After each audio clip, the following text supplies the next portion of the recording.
seeing monsters out your window. No, you can't sleep, you pretend though. You don't have to play the hero. 'Cause I got you like you got me. When the earth shakes, when the bombs scream, until our last breath, every heartbeat.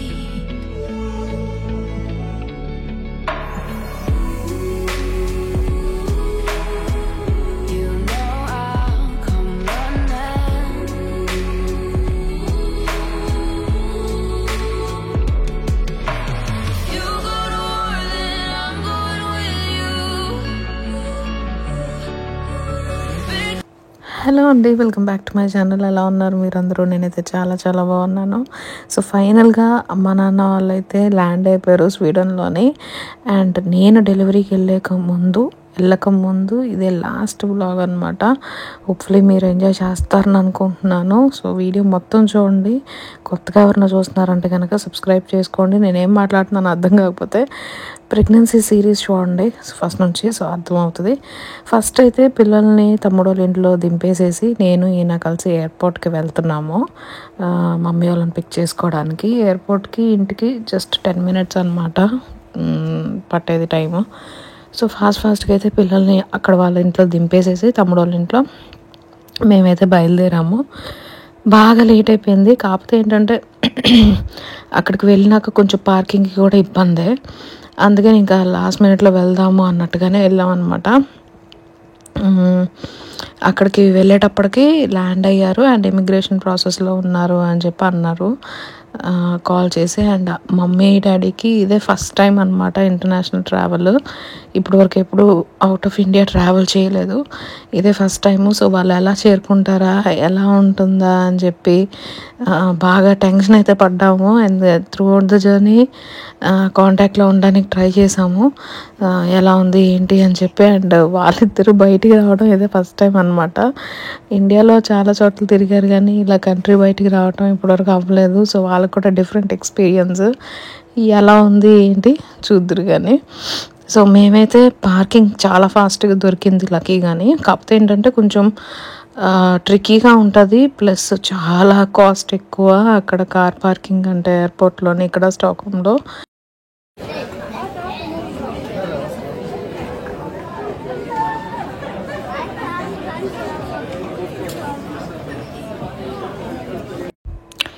ఎంతైనా పేరెంట్స్ని ఇలాగా మన ప్లేస్కి తెప్పించుకుని చూడడం అనేది చాలా different feel. అది అలా చూడంగానే నాకు బాగా ఎమోషనల్ అనిపించింది.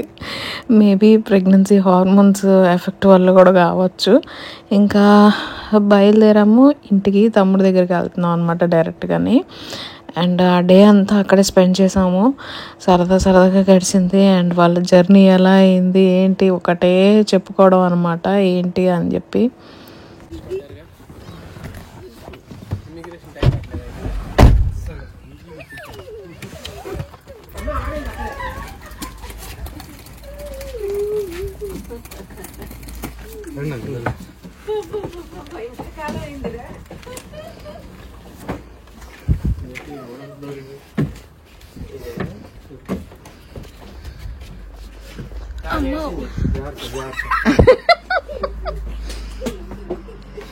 ఇంట్లో ఇద్దరు ఏడుస్తున్నారు.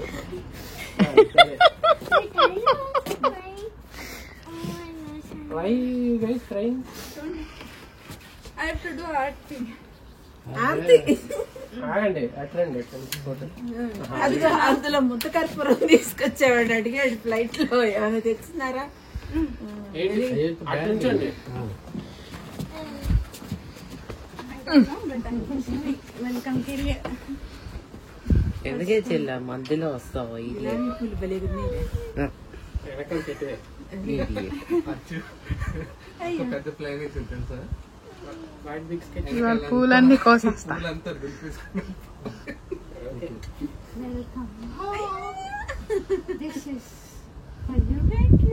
చెవులో పెట్టుకోండి. చెవులో పెట్టుకోండి.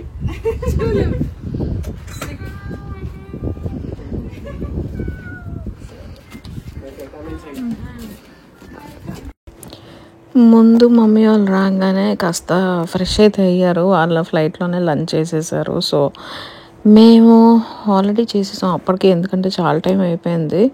ఇంకా నాకు డయాబెటీస్ దీని వలన టైంకి తినేయాలి కదా.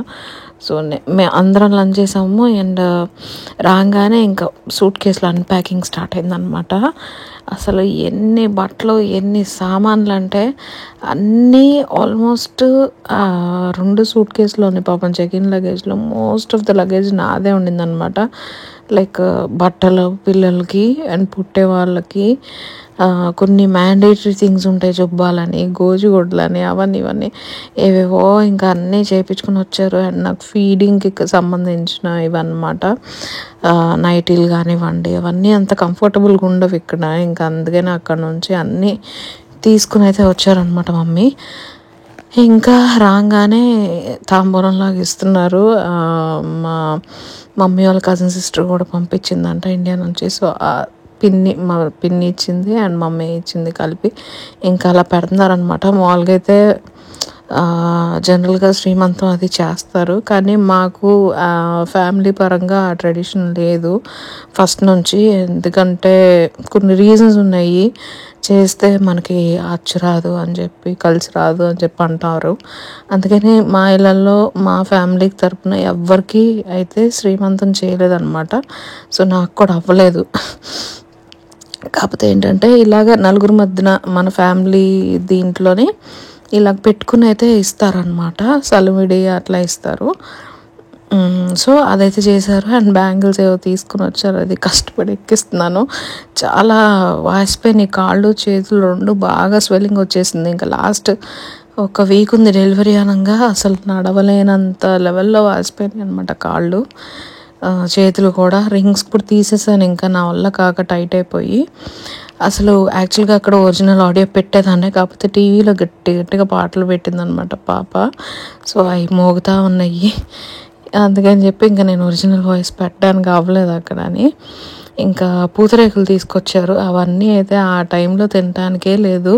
అది తింటే మళ్ళీ నాకు డెలివరీ టైంలో షుగర్ ఎంత చూపిస్తుందా అని చెప్పి అదొక టెన్షన్ మళ్ళీ. ఎందుకంటే వాళ్ళు ఫస్ట్ షుగర్ చెక్ చేసి ఆ తర్వాత స్టార్ట్ చేస్తూ ఉన్నారు కదా సర్జరీ. సో ఎలా ఉంటుందో ఏంటో అని చెప్పి మళ్ళీ ఆ టెన్షన్కి అసలు స్వీట్లు ఏం ముట్టుకోలేదు. ఇండియా నుంచి పార్సిల్ కూడా వచ్చేసింది అనమాట, 2వ పార్సిల్. లాస్ట్ బ్లాగ్లో చెప్పాను కదా స్వీట్స్ది సపరేట్గా వస్తుందని. సో అది కూడా వచ్చింది, కానీ అది కూడా అలాగే డబ్బా ఓపెన్ చేసి అన్ప్యాక్ చేసి అన్నీ పెట్టాను. తప్పనిస్తే నోట్లో వేసుకోవడానికి అసలు అవ్వనే లేదు. అండ్ డీప్ క్లీనింగ్ చేయిస్తాను అని చెప్పాను కదా లాస్ట్ బ్లాగ్లో. సో దానికి కూడా పెట్టామన్నమాట. వాళ్ళైతే వచ్చారు, మమ్మీ వాళ్ళు వచ్చిన నెక్స్ట్ డేనే డీప్ క్లీనింగ్ కూడా అయ్యింది హౌస్ది. సో వాళ్ళైతే డీప్ క్లీనింగ్ చేస్తున్నారు. కానీ నాకు అదే రోజు లైక్ నాకు సర్జరీ చేయబోయే డాక్టర్ కాల్ చేశారనమాట. కాల్ చేసి అర్జెంటుగా ఒకసారి అయితే రావాలి హాస్పిటల్కి, ఒకసారి స్కాన్ చేయాలి, ప్లజెంటా పొజిషన్ ఏంటి అనేది మేము చూడాలి సర్జరీకి ముందు, అది జర్నల్లో లేదు అని చెప్పి అన్నారనమాట. లాస్ట్ డే కదా, అంటే అంతకుముందు 2 weeks బ్యాకే చేశారు కదా అని అంటే, లేదు దానిలో ప్లజెంటా పొజిషన్ మాకేం చెప్పలేదు, జర్నల్లో రాసలేదు అని అన్నారు. సో ఇంకా ఉన్న పలంగా అయితే అప్పుడు బయలుదేరాం అనమాట. పిల్లలు, నేను, తమ్ముడిని, ఇంకా తమ్ముడు వాళ్ళ వైఫ్ని మా ఇంట్లో పెట్టి క్లీన్ చేసేటప్పుడు ఇంకా మేమైతే బయలుదేరాం. మమ్మీ డాడీకి కూడా హాస్పిటల్ చూపించినట్టు ఉంటుంది అని చెప్పి ఇంకా వాళ్ళని కూడా తీసుకుని వెళ్ళాం అనమాట. పాపం వాళ్ళకంతా కొత్తగా చాలా పెద్దది, అంత కన్ఫ్యూజన్గా ఉండింది. ప్లస్ ఏంటంటే అందరినీ లోపలికి ఎలో చేయరు. ఈ కోవిడ్ వచ్చిన దగ్గర నుంచి రూల్స్ చాలా చేంజ్ అయిపోయినాయి. హాస్పిటల్లో అసలు లోపలికి ఎలో చేయరు అనమాట. ఓన్లీ పేషెంట్తో పాటు ఒక్కరిని మట్టుకే అలౌ చేస్తారు. సో వాళ్ళైతే కూర్చున్నారు. బట్ లక్కీగా స్కాన్ అప్పుడు మాత్రం ఈయన్ని ఇంకా మమ్మీని ఇద్దరిని తీసుకుని వెళ్ళాను. నాకు చేసింది నాకు డాక్టరే స్కానింగ్ జర్నల్లో రాయడానికి అని చెప్పి. సో డాక్టర్ కాబట్టి ఆయన అలౌ చేశారు లక్కీగాని. అండ్ చాలా చక్కగా ఎక్స్ప్లెయిన్ చేసి మరీ చెప్పారనమాట, ఎందుకని చేస్తున్నావు స్కానింగ్ అదంతా క్లియర్గా చెప్పారు. సో బాగుంది అనిపించింది. అండ్ మైండ్లో ఎక్కడో మూలన టెన్షన్, ఎలా అయిపోతుందా ఏంటా అని చెప్పి డెలివరీ. బట్ ఆయన అంటం ఏంటంటే, మీరు మంచి హ్యాండ్స్లో ఉన్నారు, మంచి హాస్పిటల్ హ్యాండ్స్లో ఉన్నారు, అండ్ బెస్ట్ ఎక్స్పీరియన్స్ ఉంటుంది, ఏ విషయంలోనూ మీరు కంగారు పడాల్సిన అవసరం లేదు అని అయితే అన్నారు. సో ఇంకా నేనేంటంటే వెళ్ళే ముందు అన్ని ఇంట్లో అందుబాటులో పెట్టి ఉంచాలి వీళ్ళకి కావాల్సినవన్నీ. ఎందుకంటే నేను లెగలేని పరిస్థితిలో ఉన్నప్పుడు వీళ్ళు వెతుక్కోవడానికి అవసరం పడకుండా అన్నీ ఎదురుగా ఉండాలి.